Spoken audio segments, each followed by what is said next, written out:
for different structures that are there in a closed space, wherein the brain is the most important thing, as you know. Second one is the eyes, and third one is the ear, nose, throat, as you know that. And you also know about other important structure of the face, like nose, which is having beauty importance, like aesthetic importance. Okay, so for that reason, along with facial, this one, I hope you are able to see the drawings and all. Yes, sir. Yeah, along with the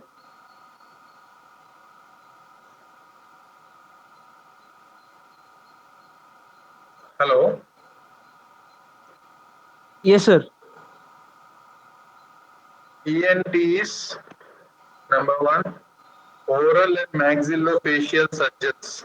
Okay, number two, and number three is the neurosurgeons. These are all involved in the management. Along with that, emergency physician. Okay, next, anesthetist, anesthesiologists.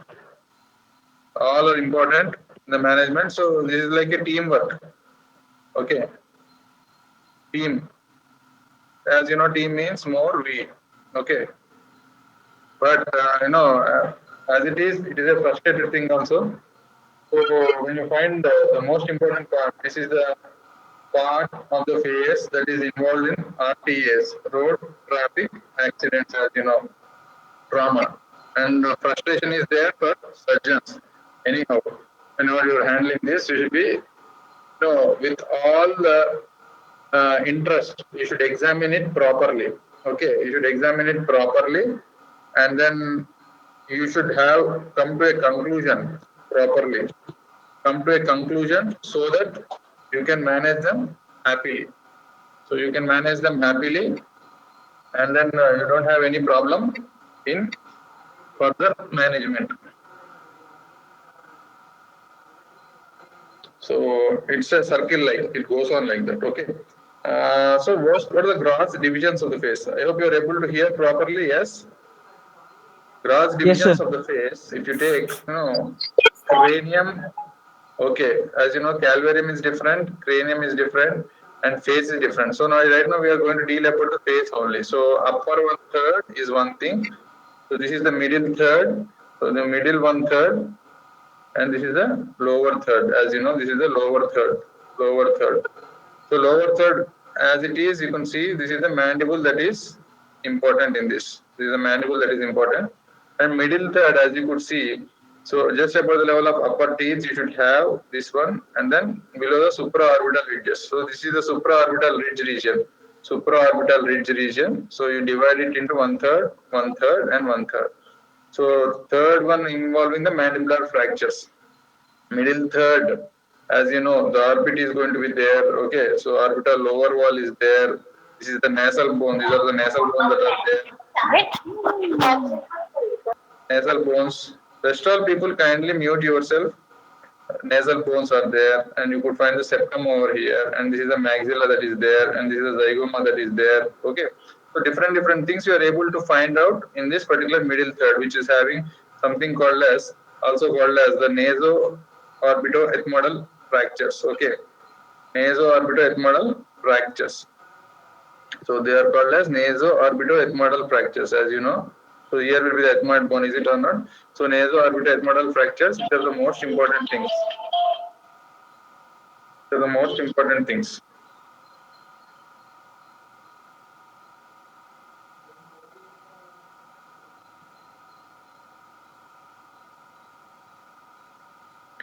Next is going to be the upper third, wherein which has got the frontal bone. As you know, this is the frontal bone, and then supraorbital ridges and all. And the importance of this is that it lies in front of the frontal lobe of the brain. Okay, frontal lobe of the brain, and you should have an idea about all these things. Okay. So a few of the landmarks which you are going to see, of course, I'm going to show you different slides which will help you in different manners. Okay, so these are the nasal bones, as you know, so book-shaped things that are there. So upper part is the thicker one, and lower part is the thinner one. Okay, and as you know, this is a optic canal and superior orbital fissure, inferior orbital fissure. As you know, this is the maxilla, this is the maxilla, this is called as pyriform aperture, and this is septum. These are the terminates which you are able to see. Septum has got the cartilaginous part and then bony part, and crest of the maxillary bone that is there already there. As you could see, this is all the maxilla that you could find, and this is the lacrimal bone. So this is the lacrimal bone that you are able to see, and this particular thing which is here is called as the frontal process of the maxilla. This is the frontal process of the maxilla. I call it as frontal process of maxilla. Okay. As you could see, the superior orbital fissure and inferior orbital fissure formed by greater wing of sphenoid and lesser. This is the greater wing of sphenoid and lesser wing of sphenoid over here. So all these contents are affected. And this is the lacrimal bone, as you could see, and this is the zygoma, as you know that this is the thing, and this is the frontal bone, as you know that. Okay, frontal bone. I hope you are able to see. And this is the maxillary buttress. Buttress is a stout part of the bone. Stout bone. Okay, stout bone which helps in the energy transfers. Okay. So nasomaxillary buttress. So that you could have idea about all these things. And this is the orbital plate of the ethmoid. So this is the ethmoid also represented in the orbit. So orbital plate of the ethmoid that is there over here. Okay. Next, how do you have the injury based on what? So it is the lateral hit, this is the side hit, and this is the frontal hit. Okay, as you could see. So I have taken myself as a photograph. Why? Because so you can easily understand things. So your pandu is hitting from laterally, your pandu is hitting from in front. Frontal blow, lateral blow. So lateral blow you have got, as you know, the nose is like this, the pyramid becomes compressed like this. And frontal blow, if you have, the nose gets inside. So classically it shows something called as pig deformity. Okay, pig deformity and delicanthus, etc. These are all the words that you are going to face. Delicanthus, etc. So whenever I told you maxillofacial, I told you this is about the OMFS people and ENT people and neuro people. I already told you. So maxillofacial surgeon is a specialist for this, something like orthopedician for the face. So you should refer it to a OMFS, and you should also call the ENT, and you should also have importance for the neuro. So airway is important. So bleeding. So B for bleeding is important. Associated injuries, if you look the patient as a whole, so not only like head and neck, so patient as a whole. You look the patient as a whole. We should not just say whether it is, just a moment.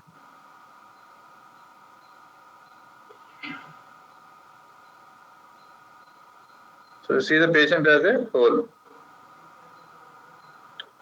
So next is the wound debridement. You should have idea about the wound debridement. So you should thoroughly clean the wound because there is a lot of debris. Because these are all RTS, high speed and high velocity injuries because of accidents. As you know, accidents are the one which are going to cause a lot of mud and debris.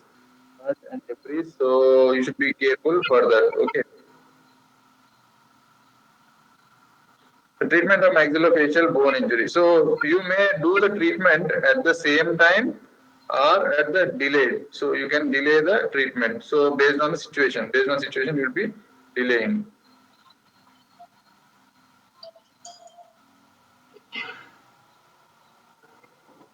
So nasal bone fractures, you should have idea. So nasal bones very important. Why? Because one of the most commonest fractured bones. Okay, and one of the very delicate bones of the face. Even a small injury like I have shown before, also you can get a fracture of the nasal bones. Okay. So depressed fractures, like you should have idea about the nasal bones. They are like, as I have already told you. So they are like they are book shaped. So they are book shaped like this. So upper part is thick and lower part is thin. These are thinner part and this is thicker part. And what you should have idea is about that. So here they are connected to the upper part is toward the frontal bone. They are connected, and lower part they are connected to the frontal process of maxilla. I already told you frontal process of maxilla, frontal bone, frontal process of maxilla. So based on what you should have an injury like this. And they are also placed on the septum. This is the septum, as you should know. This is the septum that is there as a part of your alignment. So medium force, they have the open book fracture, where nasal septum collapses and bones splay out.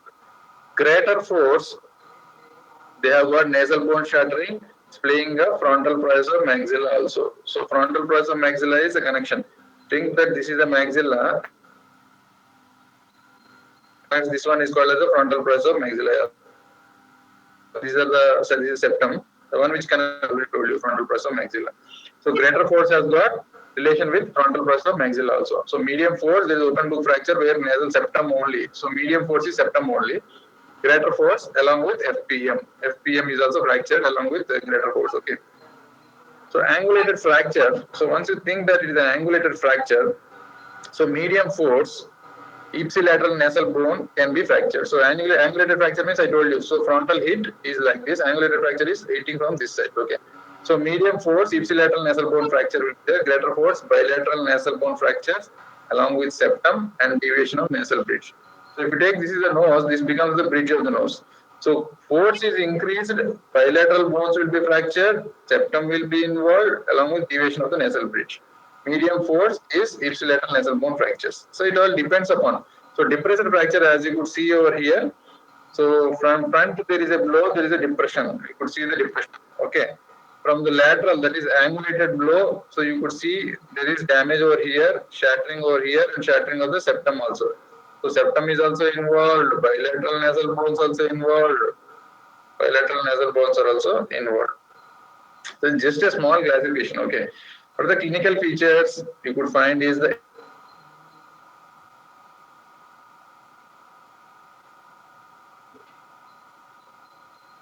edema. You could find the ecchymosis. So collection of blood. Periorbital ecchymosis will be there.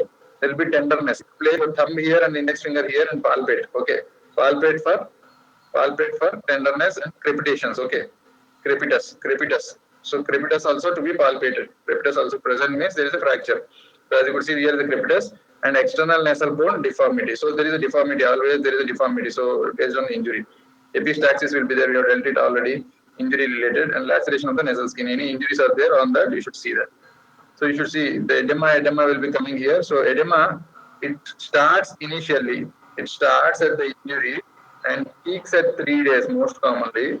So when you want to see, examine it, at least at the injury site you can examine, or at the earliest, at the earliest time you have to examine. So for 3 days the edema will be increasing, and after 7 days the edema will be decreasing. So the rule that less than 3 days it is okay, or more than 7 days it is okay to correct the nasal bone fractures. Less than 3 days or more than 7 days, you could see. So this side there is edema, and this side there is no edema. You could see the laceration also here. So this is the same thing, which is the case is from our BMC only. I have taken the photograph of this one in 2015, that when I was there. So you could see the deformity, C-shaped deformity. So this is the fracture of the nasal bone. You see the deformity, it is going this side to this side. Okay.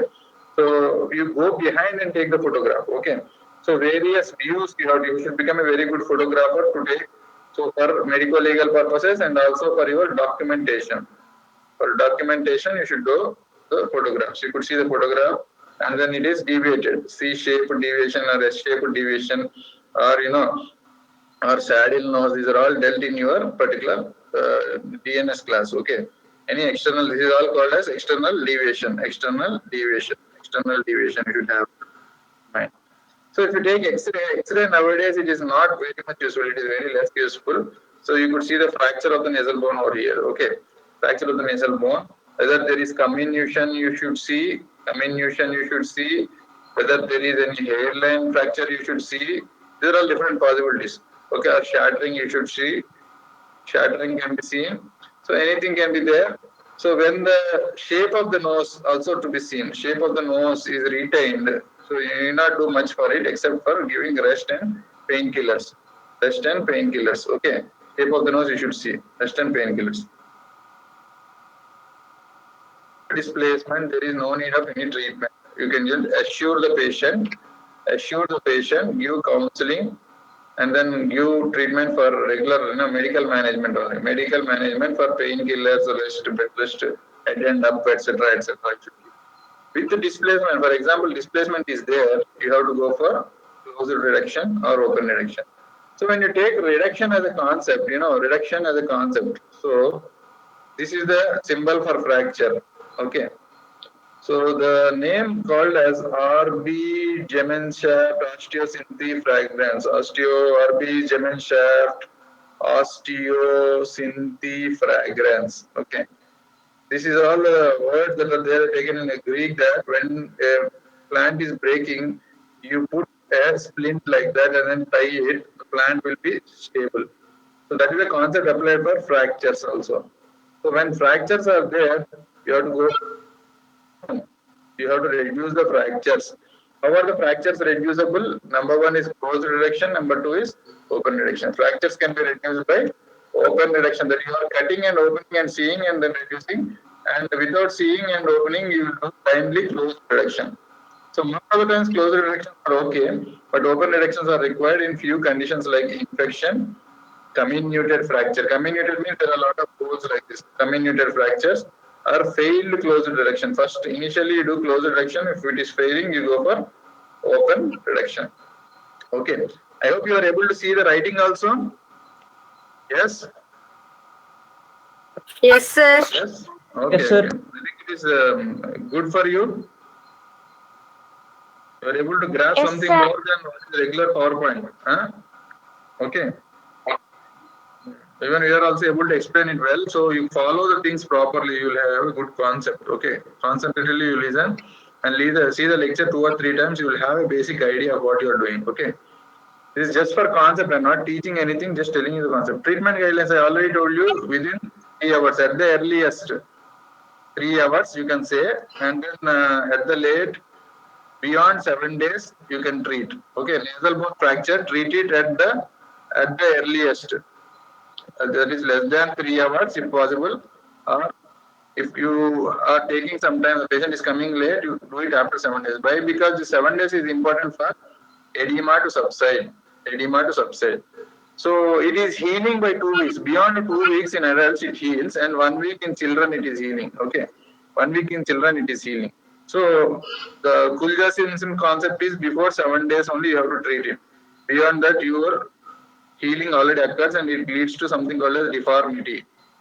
A deformity is occurring already. So wherein if such a deformity is occurring and healing, because the bone has got ability to heal, bone to heal in an odd sense, it is not healing properly, and the shape of the bone is to be corrected later on by rhinoplasty or septorhinoplasty.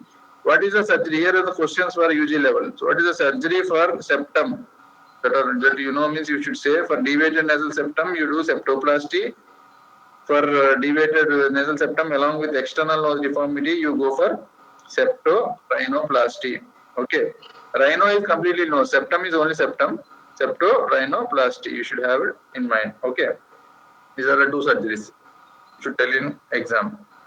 So closed reduction. So closed reduction is a blind procedure. So you pull whenever the bone is fractured and then deviated. So if the shape of the bone is altered, shape is lost means, so you have to refracture the thing, and then later on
hello.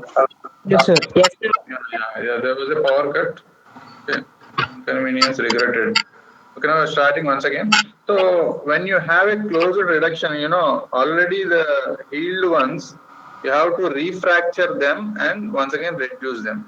So whenever there is a depressed bone, you have to pull it like this, and then the septum also you have to pull it like this, and then you have to align it in this position like this, as you could see. So nose is like a pyramid, as you know that. Nothing much to understand in this. So this is something called as closed reduction. You are refracturing it and then reducing it. Okay. So the technique is called as already healed ones you refracture and then once again they reduce. These two words should come under.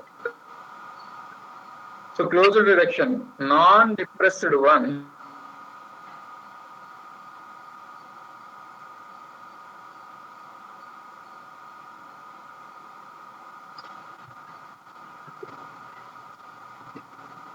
Sir, voice రావట్లేదు sir.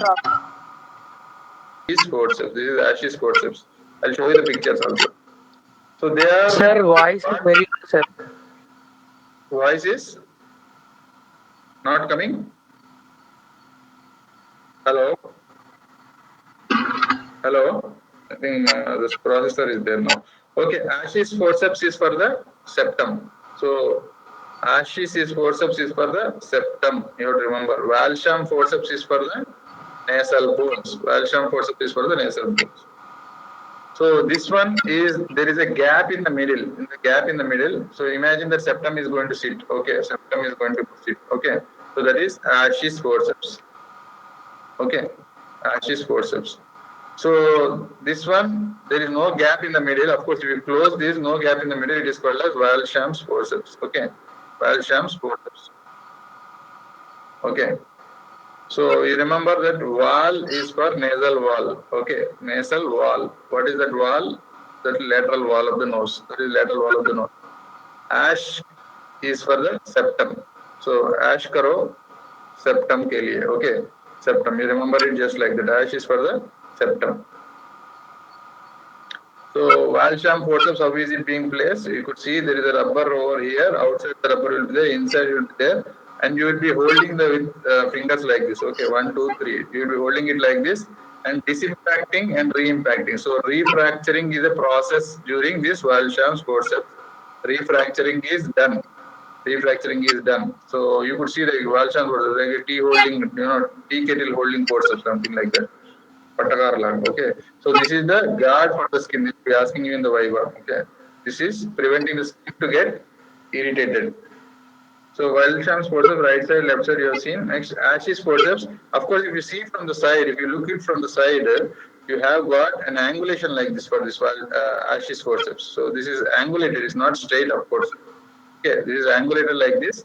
So angulated like this, and this is for the septum. Ashiki is for the septum. Ashiki for the septum. These many times I am repeating because you should not do mistake in the examination.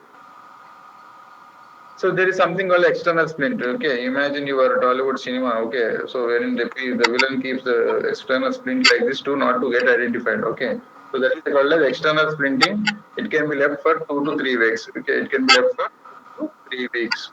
Externally, splint will be placed so that immobilization is very important for a fracture. Orthopedic people will tell all immobilization. Okay, immobilization is very important for this fractures. So nasal bone fractures, you go for the POP cast. Okay, POP cast, immobilization. So Boyce elevator, once again inserted into the nostril. This is for opposition of the thumb. So this is one more instrument. So not very important. We don't regularly use Boyce elevator. What is the Boyce elevator? For displaced nasal bone. So you have to pull it outside, means you will be doing that. So pull it outside just for retracting it. So lead splinting. So this is all splinting. That is, the splint is something which is not helping the fracture to move. So inhibiting the fracture movement. That is called as splint. Next, septal fractures. If you take septal fractures, you have got the Jarjave fractures. Remember, Jarjave fracture, which is type 2 fracture. We will be discussing in detail about this. What is the latest classification? So type 2 fractures. So if you take, this is the perpendicular plate of ethmoid. Okay. So what is PPE kit? Personal protection equipment. For ENT people, perpendicular plate of ethmoid. PPE is there long back for us. Okay. Perpendicular plate of ethmoid. So this is the quadrangular cartilage and this is the vomer, as you know. Okay. This is the rostrum of the sphenoid, as you could see. This is the nasal spine of frontal bone. So this is the septum anatomy. As you could see, these are valve region. So the fracture line is running parallel to this particular, this one. Okay. So the bony cartilaginous junction is running parallel to that. Okay, it is Jarjave fracture. So Jarjave fracture. What is Shivalet fracture? Wallet you insert into the pocket like this from top to bottom. Is it? Remember like this. So it is running along with the this particular this one, and this is a type 1 fracture which you will go to see the latest classification later in the slides. So Shivalet fracture is like this, whereas Jarjava fracture is like this. Remember these two things. Way it walks on the way. Remember this. It walks on the way. So this is something called as Jarjava wave fracture. So Jarjava wave fracture, Georgia wave fracture. So it is something like parallel to this one. This is running parallel to this one. And then this is running vertically downwards. That is Shivalet fracture. I hope you are able to see that. So how would you reduce the fracture? Nasal septum is something with the, so it is the Ashes forceps. It is the Ashes forceps, as you know, Ashes forceps. As you could see, this is the Ashes forceps that you are reducing it like this. This is under general anesthesia. You are doing it. Okay. So there is one more thing. So septal fracture is over, and then your nasal bone fracture is over. The middle third of which very important. So is the leaf fort fracture. So I told you middle third of the face is involving nasal bones and also the fracture of the maxilla. Okay. So maxilla are there here, the frontal process of maxilla. And this is the palate, as you could see here. Okay, this is the palate, and this is the frontal bone, and these are the armpits that are there over here. Frontal bones will be here. So important fracture, which is very important for 2 marks question and 4 marks question also. Leaford fracture are very important. You have to keep in mind about this Leaford fracture. So types of Leaford. He was a scientist who has thrown thousands of skulls from a top floor of a building and then did research. The most common fractures occurring are through this region. Of course, there are many other fractures also. Leaford is the one who did it like that. So type 1 fracture here, type 2 fracture here, type 3 fracture is your the spectacle, okay, lower spectacle, something like that. So type 1 fracture are also called as transverse fractures. Type 2 fractures are also called as pyramidal fractures. Type 3 fractures are also called as craniofacial distinction. The cranium and face are separated, is called as type 3 fractures.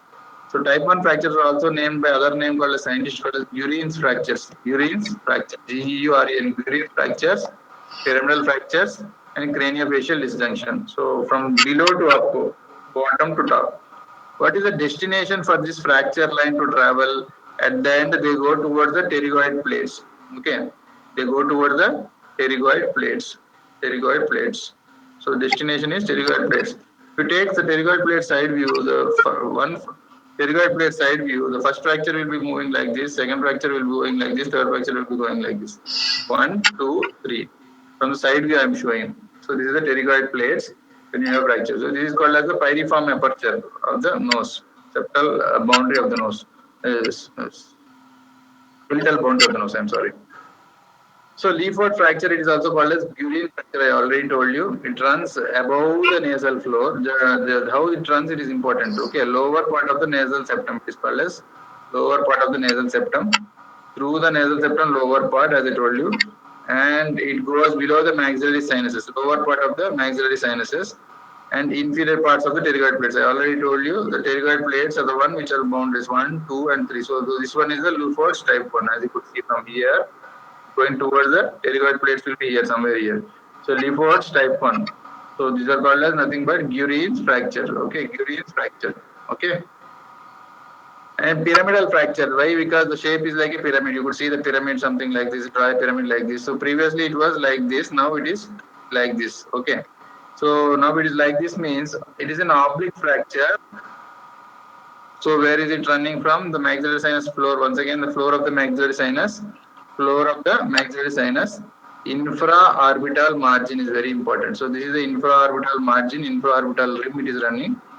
Across the orbital floor, infraorbital margin, orbital floor, and it is also going towards the lacrimal bone. I already shown that lacrimal bone is something over here.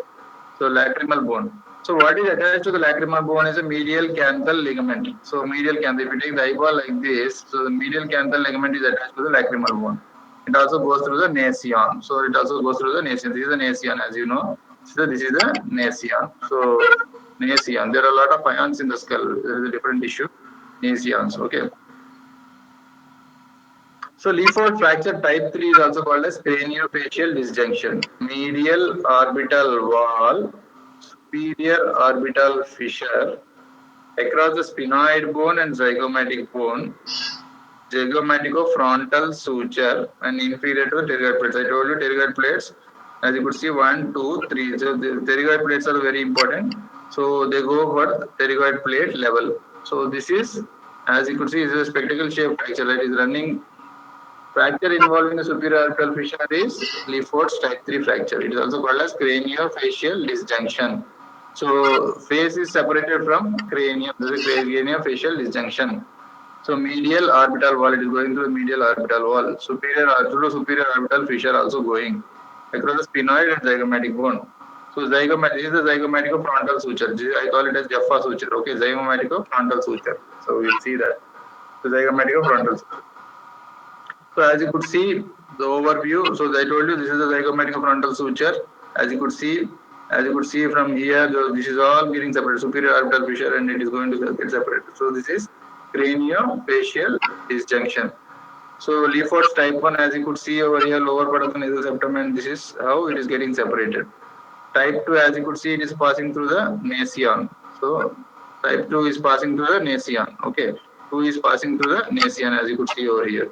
So this is a Guerin fracture, this is a pyramidal fracture, and this is a craniofacial disjunction, which I already told you. So as you could see here, fracture reduction, how is it done? With these Rao's forceps. So hard palate disimpaction, you have to go for disimpaction, Rao's forceps, and external, for example, your disinfection with a forceps. If it is not possible, you have to go for external fixation. For example, two fractures are there like this. Externally, you put some screws like this and then fix with the help of a frame. Example of this external fixation is the Levant's frame. Example of this is a Levant's frame. Levant's frame. The example is Levant's frame, as a box frame. Or else intermaxillary fixation. So these are all the closed methods. So whenever the fracture comes to you, you can write it as closed methods and open methods. Blindly you can write. So open methods are interosseous wiring. So for example, two fracture segments are there. You put a wire between these two, that is interosseous wiring. And compression plates and screw. So you know DCP sir. Okay, DCP is that your dynamic compression plates. Okay, not Deputy Commissioner of Police. Dynamic compression plates. So dynamic compression plates. You should know. So whenever two fracture segments are like this, for example, this is one fracture segment and one fracture segment, you have holes in this. Okay, and then you put screws here. So these are called as DCP. That is dynamic compression plates or interosseous wiring. So at the end of the day, fracture reduction, you need to have immobilization. Okay, immobilization. Okay, immobilization. I told you RB Zeman shaft, osteosynthic fragrance is the concept of your particular fracture treatment. So hard palate disinfection, as you could see, this is the Rao's forceps. Blindly you can do that. Or else external fixation. I told you about the Levant's frame. Okay, Levant's frame. You should have it in mind.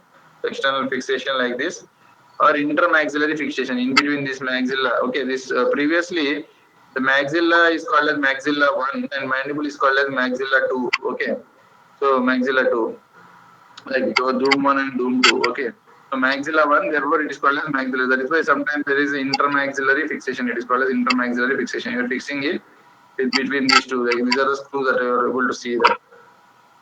Interosseous wiring. So you are taking a K wire, Kirchner's wire. Okay, Kirchner's wire, interosseous wiring. So you can take open, by open methods, you can go for this K wire. K wire is introduced, that is Kirchner. Okay, Kirchner wire is K wire. K screw is Kunstner screw. You see in the orthopedics. Okay, K wire fixation. So compression plates. I told you dynamic compression plates. You introduce, these are done by the OMFS people, oral maxillofacial surgery people. Dynamic compression plates is done like this. Okay. Next, if you take, that was the Lefort fracture. Next, if you take the blowout fracture of the orbit. So any injury there from front like this, a shuttlecock or ball or some medium strength blunt trauma to the eyeball. So there is a blowout fracture of the lower part of the orbit, lower wall of the orbit. What are the clinical features possible? Enophthalmos goes inside orbital emphysema and inferior rectus inferior orbital muscle. They get trapped and then they get trapped inside. So you could see this particular periorbital ecchymosis over there, orbital hemorrhage, ruptured eyeball can be there. So what you could find in X-ray is the teardrop sign. This is the teardrop sign. Very important. Many times asked in the entrance examination. The teardrop sign, as someone is crying, teardrop sign in the maxillary sinus. Treatment is you have to do dial test. So you have to do dial so that whether it is entrapped or not, you will be able to see. And you have to release the inferior rectus and removal of small bony fragments and repositioning of large bony fragments and repair of defect with microplating and biocompatible implants. So microplating or biocompatible implants. So titanium implants are being used nowadays. Titanium implants are being used. So you have to reconstruct the lower orbital wall. Lower orbital wall. You have to reconstruct the lower orbital wall. So how do you approach that? Means a transconjunctival approach. You can give an incision like this and subperiosteal method is nowadays the preferred method. OMFS people will be doing the subperiosteal method. Subperiosteally they go and then they can put a screw or whatever is possible, dynamic compression plate, and then attach them, or they can directly go for an implant. So these are all the concepts that I'm telling you. I'm not showing you any pictures here of this one. Transconjunctival approach is one thing. Transantral approach. Whenever you are going to do some surgery, how are you going to approach it? If you are going to approach the antrum, the upper wall of the antrum is nothing but the lower wall of the orbit. Okay, lower wall of the orbit is it. You could see here the fracture. You can put a titanium implant and then you can pack it here. You can pack it here so that it is there for some time. This is the implant that you are able to see here. Zygomatic bone fractures. So tripod fracture. There also this is also middle third of the face. I told you middle third of the face involves all these things. Okay. So you are dealt about nasal bones, leafbone fracture. You are dealt about the orbit. Now it is a zygomatic fracture. So zygomatic fractures are called as tripod fractures. Why? Because they are having three sutures. So zygomatic bone. This is zygomatic bone. This is zygomatic arch. As you know, this is a zygomatic process of the temporal bone. This is a temporal bone. So how would you articulate the zygomatic bone? There is something called as this is the frontal bone. It is called as, I call it as Jaffa suture. That is zygomatico-frontal suture. Okay. With the maxillary bone, it articulates like it is called as Jamma suture. Okay. Zygomatico-maxillary suture. Okay. And with the temporal bone, it articulates the Jaffa suture. Okay. The zygomatico-temporal suture. Okay. These are the three sutures that are there. Any fracture is there. There is loss of malar prominence. Loss of malar prominence of the face. Loss of malar prominence. Loss of malar prominence, it becomes a depressed or something like that. Okay. Step deformity is also called as step deformity. Step deformity. So as you could see, so how would you treat this is like internal fixation. Once you open, and this is a subconjunctival, subtarsal incision. So there are different methods to close this. We'll see the names just afterwards. Okay, at the end. Zygomatic arch fracture. You could see the arch is being fractured like this. So you could see the step deformity over here. Is it or not? This is zygomatic arch. You could see the step deformity. This is zygomatic arch fracture. Towel clip reduction. So you can have a reduction by means of towel clip reduction. They call it blind method. Towel clip reduction. You're just going to pull the fragments upwards. Okay. Gillies approach. They say Gillies approach, Dingman's approach, Pospillo hook. These are all the different methods that are there. This approach is easy for you to understand. So they go below the particular temporalis muscle and then go down and then they disimpact and then pull the force like this so that the zygoma is repaired. So this is also Gillies approach, as you could see here. In the hairline itself, they are going to give the incision. So incision placed 4 cm superior to the zygomatic arch, posterior to the temporal hairline, and periosteal elevator is carried forward between temporalis fascia and temporalis muscle, and it is lifted. Okay, lateral traction is placed on zygomatic arch, lateral traction. Next, mandible fracture. After nasal bones, the most common bone, second most common bone to get fractured is the mandible. So mandible. Okay, for females it is mandible if you are very much conscious about the gender equality. So sides can be there. Most important, the sides of the mandible are, this is the condyle of the mandible, this is the coronoid process, this is the angle, okay, and this is the body, of which the commonest side is C greater than, A greater than, B greater than, S. S is the symphysis, D is the body, A is the angle, 1 is the condyle. Condyle. So caps, you can remember the money, caps. Condyle, angle, body, and symphysis are the commonest sides in order. One is this one, number 2, number 3, number 4. So frequency, as you could see, I told you condylar process is the most common. Next one is the angle. Okay. Next one is the body. Next is impulse. The rest all are very less common. These are all very less common and not very important. Condylar process management is always controversial, whether you have to open it and then close it. Controversial management even till late.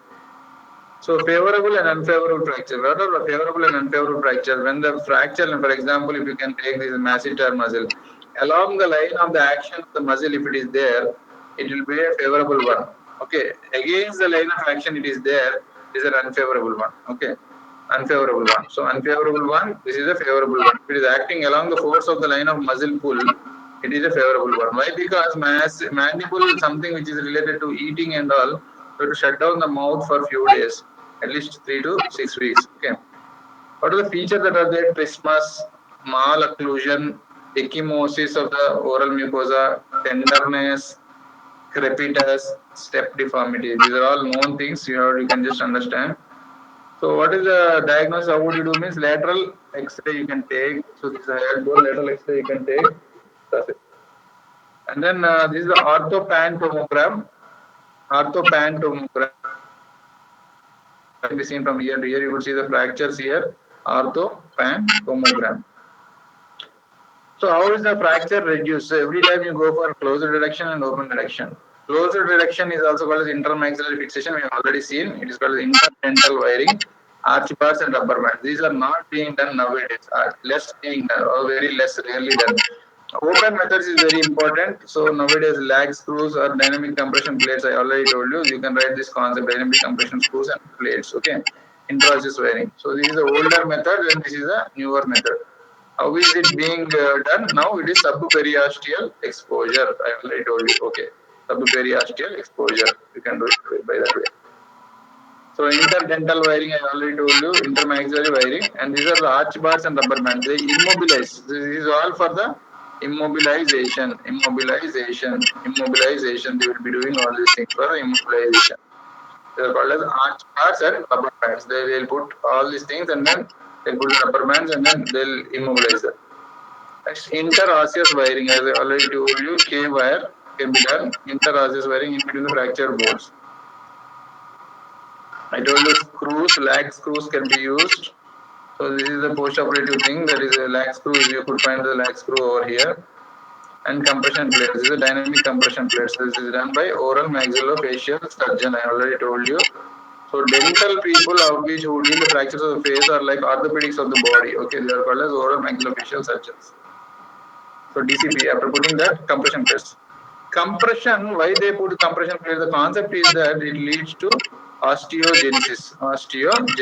Okay. Osteogenesis occur because of osteogenesis. So you could see this is a mandible. What is the incision given over here? Incision is given in the particular sulcus. Okay. Gingivo-labial sulcus. They are given incision and they are compressing it.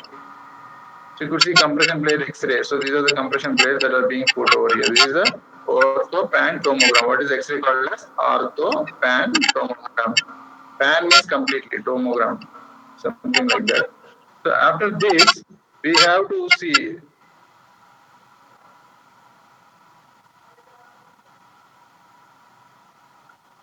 Hello?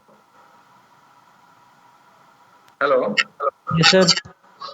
Yeah, we are going to see a few of the photographs and latest annotation that are being given for this. This is the basic concept which I already told you. Then we have to go for that other PowerPoint. Just a moment, I'll be showing that.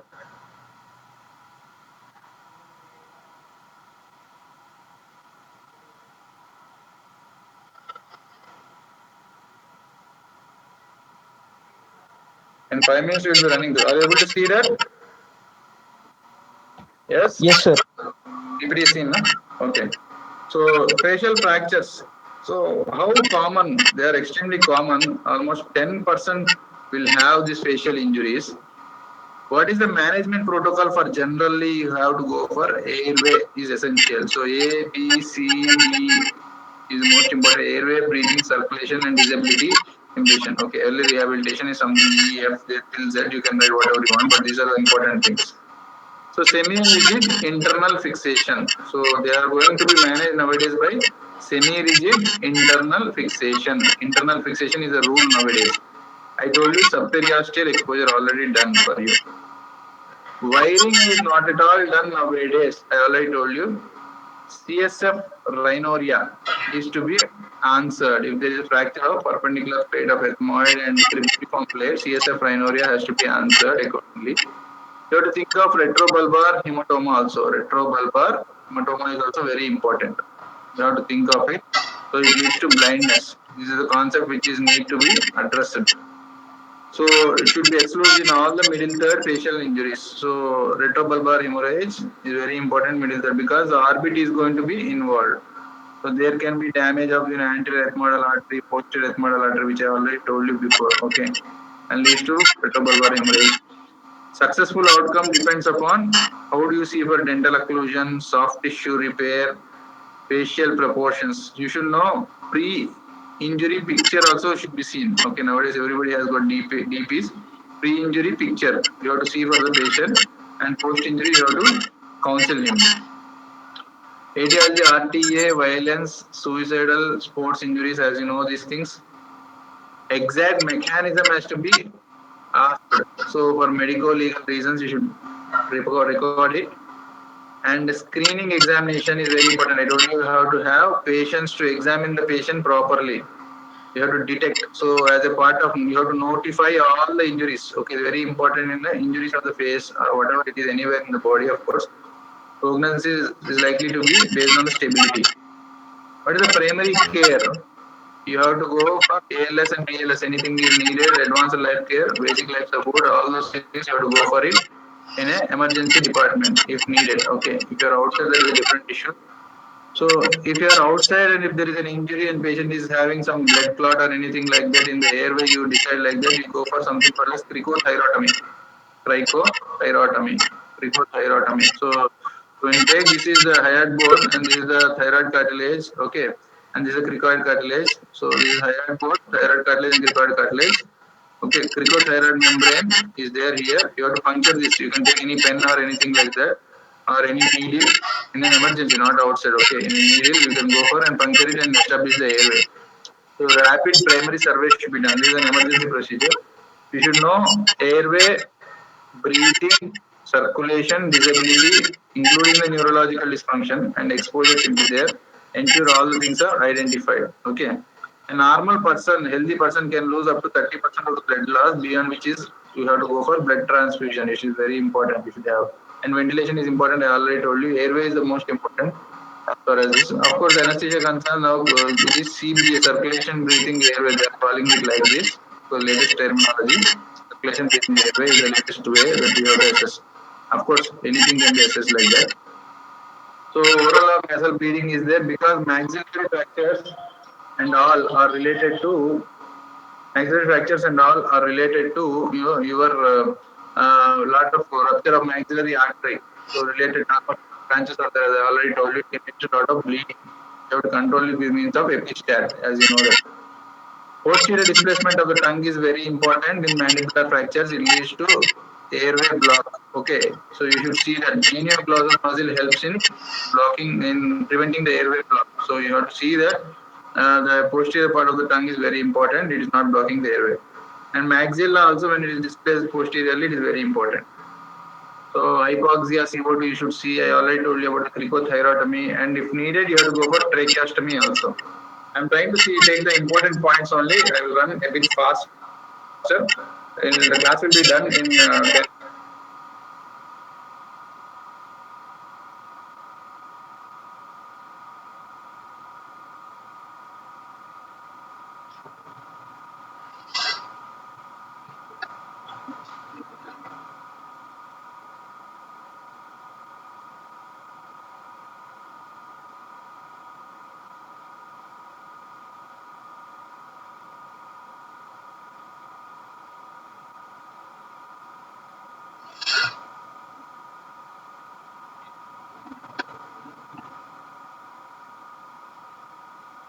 Hello?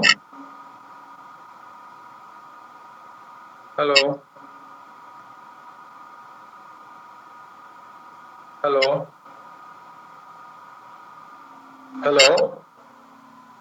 Yes, sir.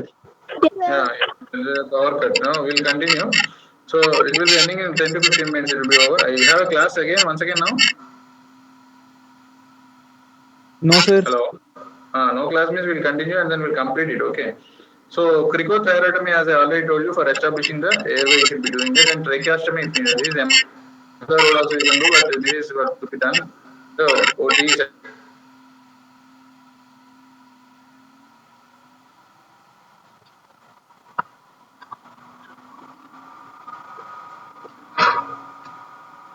so it is not a point of discussion. We are not going to deal in detail, but it is for 15 points. You should have an idea about what you are going to see about the patient.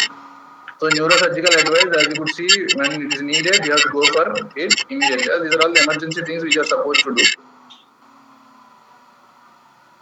Next, primary management is the maxillofacial injuries are related to airway, so you should guard the airway first and see for the cervical spine injuries also. So you have to stabilize the cervical spine, don't move it suddenly, and tracheostomy, where and when required, you have to go for it. And soft tissue injuries also be to be taken care properly. At the end of the day, your facial features also matter. So CT scans, depending upon the requirement, and tetanus prophylaxis is a must, as everybody knows, injuries, and pseudocervical spine injuries, and check the visual acuity, and see for retrobulbar image, I already told you, and retinal detachment accordingly. And it is also a team for the work for the ophthalmologist, not only the TNG, OMFS, and all those things I already told you, ophthalmologist also should be referred accordingly. So radiological evaluation, all the X-rays possible needed, you should be doing. CT scans, you should be doing according to the need. And early detection simplifies the management. If you are not able to detect it, you should call for the specialist help also. So according to the need. Okay, early intervention by a specialist leads to decreased morbidity and decreased mortality. And timing of maxillofacial intervention, not only that. So initially you have to save the life of the patient and then go for the intervention by a maxillofacial surgeon. So now the concept is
hello.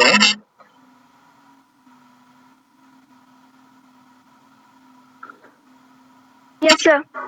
Yes, Yeah, sir. we'll continue. Okay. So anyhow, these are all the key points or salient features for management, which I'm trying to cover at the end. So there is swelling related to that particular practice. They can be handled by giving dexamethasone injections, and facial wounds are to be cleaned and lacerations are to be repaired.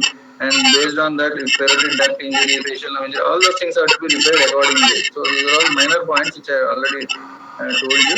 Any facial fracture that will communicate with the oral cavity also, you should go for you should see for this the fistulas and all, and repair of the teeth done accordingly by the dental people also. So all these things are basic outlines of fracture management, and you could see the just try to show the pictures that are so these are the highlight where just see the pictures, and then so these are the things that are being done most commonly by the OMFS people. So not going to details of this. So this once again, these are the eyelid whites that are there and the Leonard button. So something they are using something like Leonard button. So intermaxillary fixation, as you could see, these are the arches that are being placed, arch bars. As I told you about the name called as arch bars, I'm just showing the picture called as arch bar. And then external fixators, as you could see, like two parts are held by screws and then they are joined by some fixators. So the mini pending wrist fixator, which is being used for the mandibular fractures. The details of which are not needed for you, just you see and remember that these are the things that are being done. So these are the plates, as you I already told you, compression plates, which I already told you about the dynamic compression plates. And there is one important word called as panda facies. You should have an idea about this naso-orbitoethmoidal fractures. It looks like typically like a panda face, typically panda eyes. You should be able to recognize this. And the Leibowitz fracture I already told you. So orbit access can be attained by different ways, like conjunctival approach, lower eyelid approach, intraorbital approach. These are all various approaches. Any fracture is there, you go for an approach. So zygomatic fractures, as you could see, subconjunctival here hemorrhage is there. So you could see in this particular picture. Okay, fracture of the zygoma. And different approaches to zygoma, as I already told you, Gingrich approach, all these names I have told you, and coronal approach. So how do you go for coronal approach means you raise a flap at this particular point and then go till the level of zygoma. If you think that this is a skull, you give incision like this and then go till the level of zygoma. So this picture is showing the reduced ocular movement and enophthalmos. So naso-orbitoethmoidal fractures are very important in the center half of the face. They are classified into 1, 2 and 3 types. So third one is the comminution that is there.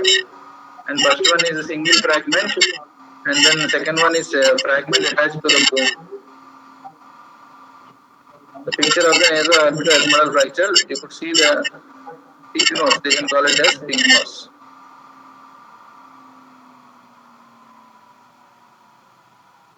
So this almost completes the fractures of the facial skeleton. So I have given the overview. You can just see the textbook and then read once. Any doubts are there, we can discuss in the next class. Thank you very much.